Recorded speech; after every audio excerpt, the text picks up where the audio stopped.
Hi, I'm Andre Sigaboni from Gallery Sigaboni in the wonderful city of Vienna here in Austria. Today we're going to start a series and I'm going to show you the most amazing glass art pieces in the history of glass art. And today I'm going to take you on a journey on the first piece. Bear with me and it's going to be great fun and I hope you're going to enjoy it.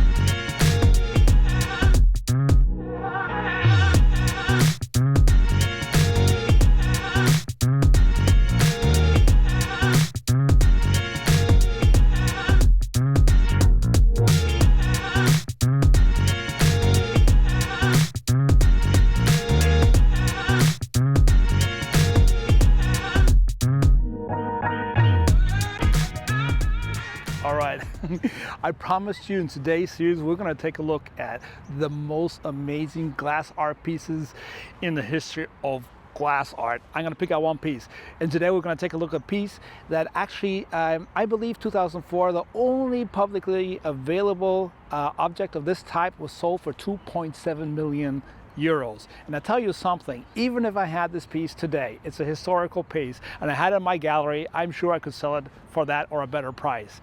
Anyway, I asked if I'm allowed to show this, go inside and film, because we're going into the Kunsthistorische Museum. They said yes, not commercially, so if I do get 1 million views on this one, I might have a problem. But I invite you and challenge you that we got that far. Anyway, let's go.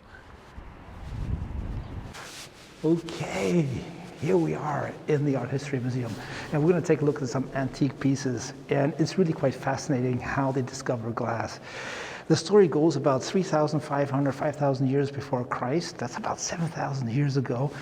The Phoenicians, and that's like a story coming from Pliny the Elder. He told about the Phoenician sailors that went around the Mediterranean, made a big fire, probably to cook something, and they used maybe seaweed, like Toza was mentioning, or natron, and that somehow lowered the melting point of the quartz in the sand. So after the fire was gone, they actually found this wonderful, thin, transparent material, glass. And then it gets really interesting. And we're going to take a closer look, and then I'm going to show you this absolutely awesome art piece. Let's go. This is what I was talking about. When we take a closer look at this, I think you'll understand me as a gallerist a little bit better, why I require a very high skill set from young artists or artists that come to me. It's not only the technical skill set, as we will see here, that was existed thousands of years ago, but also the artistic skill set, and it is absolutely phenomenal what was done already. It is incredible. If you think 2,000 years ago, 3,000 years ago, they melted something. There was a blob of hot something. They stuck a pipe in there and they blew it. It just fascinates me how ingenious and creative and daring human beings are just to take that and do that, you know. But that's the whole creative process, you know. You want to go a step beyond. And if we take a look at these pieces, it is absolutely phenomenal what they were doing. 1 century before Christ till about the 4th century after Christ, incredible pieces. And some of these pieces, just this, beyond just the technique, just look at the artistic expression in these pieces. You have a piece back there, it looks like from the Pharaoh, from the 1960s or 70s with little Millefiori inside. This incredible vase back there with these cut layers of different glass layers inside. This one could be Bianconi from the 1970s from Murano, or this vase back there. It looks like something you picked up when you were on a holiday in Murano or in Venice. And then just beyond just the expression, also the technical side, how they use different colors in combination, these iridescent surfaces with this kind of different colors on the surface. That piece down there, it looks like Lutz, it could be Tiffany's, done in the 20th century. The form, how perfect the lip is done on the top, which is a very difficult thing for a glass board to do.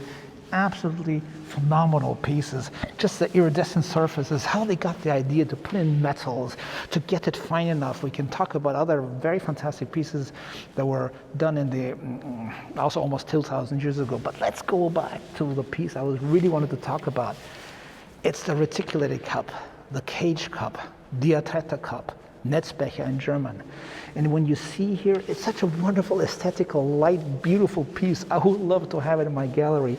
It has a small inner vase, and attached to the outside is this ornamentation. There are letters on the top and these nice circular patterns going around on the bottom. Obviously, it's not totally 100% survived the age of over 2,000 years, but just the lightness and the aesthetic of the piece is absolutely beautiful.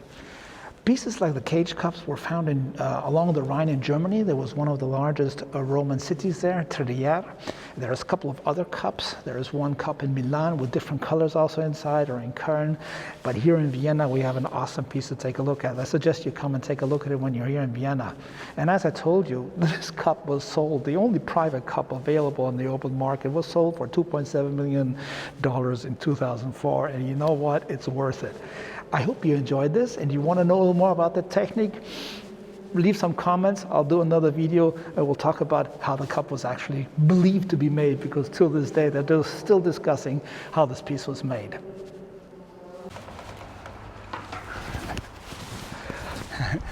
Okay, I hope you enjoyed this. We can do a follow-up video about the technique, how the reticulated cup was made, the cage cup. If you're interested, post a comment down below. I'd love to show some more. And the next couple of series, I'm gonna pick out just the most amazing glass pieces, show them to you, so different periods of the history of glass art. And I hope you enjoyed that. Follow me, subscribe, so you can check out some more. Till later, bye.